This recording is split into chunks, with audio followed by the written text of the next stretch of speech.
This is Ben Doughty for Sugar, Silk and Stretch with my old mate Barry Jones. How's it going? Oh yeah, good now. You mate, you right? I'm very good, thanks. I mean, you did win a world championship, but I don't want to have to talk about that every damn time I'm doing an intro. No, who cares? But you know what, Barry? You know, I'm usually pretty cynical about boxing and the way it is these days. But I absolutely love that press conference today. The theatre, I mean, it's fun, isn't it?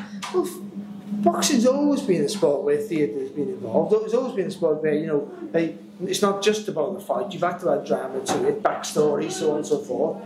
Just the only thing about in recent times, the backstories in the theatre have been more important or better than the matches that have been made.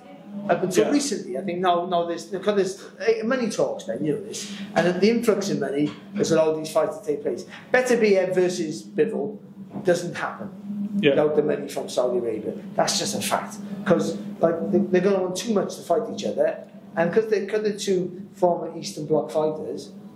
Where does the revenue come from? It doesn't. It's going to go pay-per-view. No one's going to pay for it. It's a great fight, one of the best fights to be made in boxing, with no market to watch it. If that makes any sense. Yeah. Well, is this a case where we have a man or a body of people headed by one man who have unlimited funds, so they're the only people in the world who can meet the almost otherwise unrealistic expectations of top fighters to fight one another? Yes, of course. And I think because it's boxing and we're all cynics, unfortunately. Your first worry is what happens when it ends. I was going to ask you, how robust is this situation? And is there? I don't want to be pessimistic, but is there a shelf life, or will we sustain it? I think it will be a shelf life. I think inevitably. But so is everything's a shelf life. I promise I won't take this. Barry Jones said it's all over. Because we spoke. Because you're not actually doing interviews normally. We go back too far to say no. But I mean. I'm going to say no. I mean, the people. I respect the people who do it, but I mean, it's because of the tags. They don't. Because they like to do it. It's their business, and I talk too much. I say the things and they tag, so I can't blame them. But I'm thin-skinned. But anyway, I think it has got a shelf life inevitably. So did huge Vegas fights for a while. So stadium fights. They're not as frequent as they were when Joshua first come onto the scene. So it's how things work. It's waves, isn't it? But at the moment, we have somebody who has.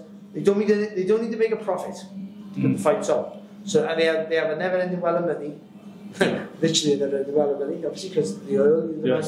Good analogy. Thank you. And so let's just enjoy the fights while they're there. And people will say, but they're not in the UK anymore. And I've been saying the modern boxing fan or the younger generation of boxing fan have been spoiled recently because since Joshua, we've had a lot of big fights over the UK. Stadium fights have been a regular occurrence. Yeah. Which in our day, we had a few, but not as many. Yeah. Or hardly any. That's the truth. So any big fighter, a big name, would have to go to America to make a big fight. That's what used to happen. But the Joshua effect changed that.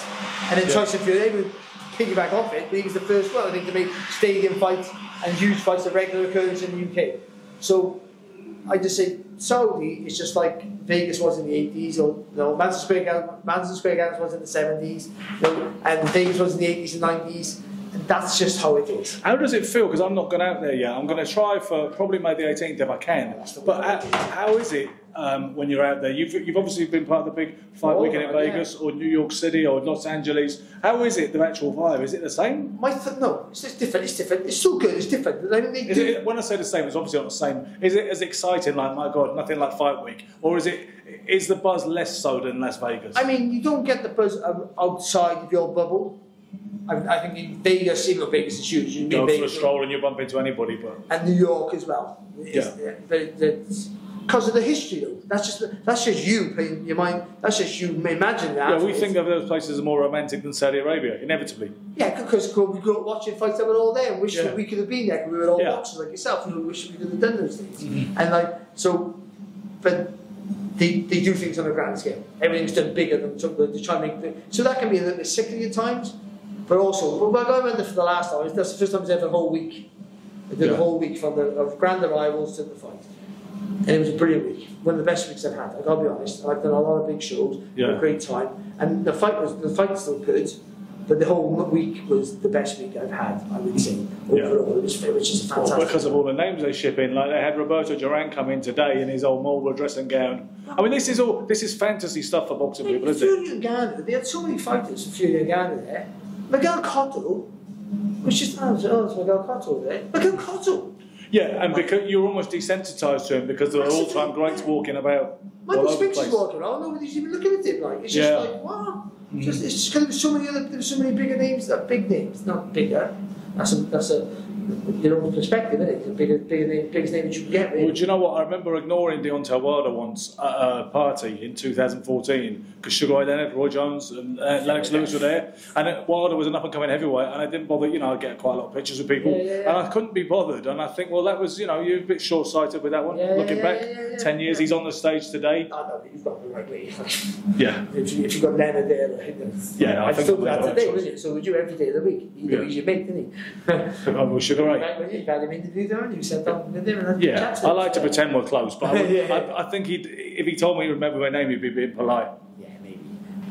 So anyway, this afternoon was quite amazing. That those features they make, those promos. Wasn't that fantastic? The Guy Ritchie. For anyone who doesn't know what Barry's talking about, there was a Guy Ritchie pastiche that was absolutely on point, wasn't it? It was so much fun.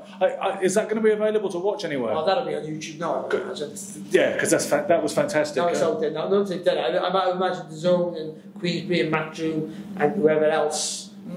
Top Rank maybe show. Not doing the fighting fight, but whoever else is showing it. That'll be on their Instagram and YouTube pages out right now.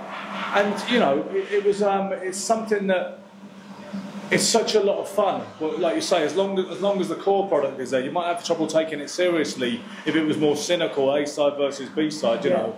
But so just quickly in closing, who do you fancy in the headline of the card, which would be Beterbiev and Bivol? I think this is a fight that you can't be wrong or right, because I think it's so evenly matched that you can't be smug if you get it right, and you can't be sort of like pointing the finger out if you get it wrong.